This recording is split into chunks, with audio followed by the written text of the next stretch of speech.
artists. Because my mom was born here, and she's a commercial artist. She loves action movies, loves Die Hard, whereas my dad just wishes he was dead. And my mom was like, he just got really hard to live with after a while, and my dad was like, living was hard.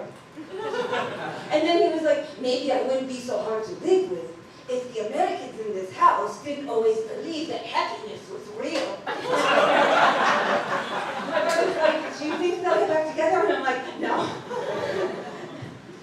And, you know, like, he's like, who's going to host Thanksgiving this year? Who's going to host Christmas? And, you know, like, with the way things are going, Christmas might be hosted by God. Oh, man, God! When I was in high school, I used to think, am I a popular kid? Which means I wasn't a popular kid. I was always called names. Like, this one time I came home, and I found a douche left on my front porch. And with the words a douche for Anoush written on it. And I didn't know how to feel, because on hand I was really embarrassed, because I had to tell my parents that they didn't have the coolest kid in the world. And they were like, we know! Even the kid in Armenian school calls your names in Turkish. You're like the Cadillac of things to bully. And then they felt bad. They're like, I'm sorry, we never watched the Super Bowl in this house, and we kind of don't really know what it is. We don't have the coolest parents in the world. And I said, I know!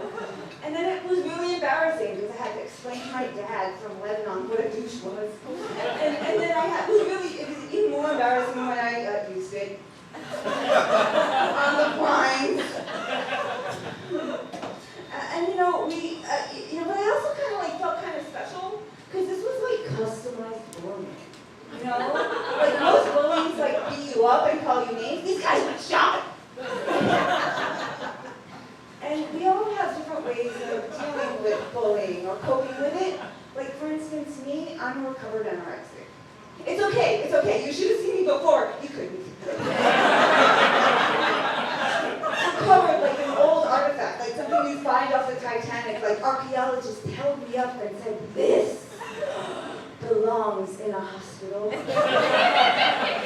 And it's true, anorexia ruins everything. It ruins your bones. It ruins your relationships, your levels of bitch. Like this one time I got fired. For my last job, I got fired. The CEO and my boss called me and they were like, look, you're making the same mistakes over and over. You're freaking you out about the smallest things. And I was like, no, who do you think you are? No, seriously, who are you? And where can I get a salary stick? But the hospital was really hard. Like, especially the weekends, because that's when they'd rotate the staff. And sometimes we'd get people that didn't have experience with talking to people with eating disorders. So as I got better, people would be like, oh my God, look at you. You look beautiful. Your face is nice and round. And you kick them over and shut up. And then she'd be like, it looks like you're going to be discharged really soon. I'm like, no, I have 3 more weeks here, fucker. And the weekends were also really hard because it was the only time that I got to see my husband. And this was the most well I've been in our entire relationship. And we'd fall in love in a whole new way. But then he'd go home, and then I'd be off for the next 6 days. It was just really hard to do in a psych ward where nurses have to look through your window every 15 minutes to make sure you're not killing yourself, or worse, exercising. So you know, I would be there being like, I'm not doing planks, I just miss my husband, life is worth living. Hey. But things are better. You know, I'm sleeping better, I'm feeling better, my relationship with my family is better, except when I have to see them.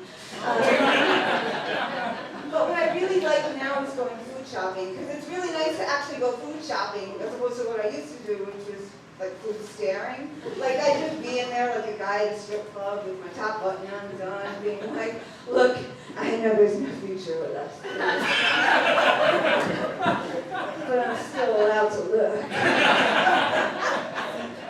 And I'd be there in the baked goods section, like looking at the mini croissants, because I like that young stuff.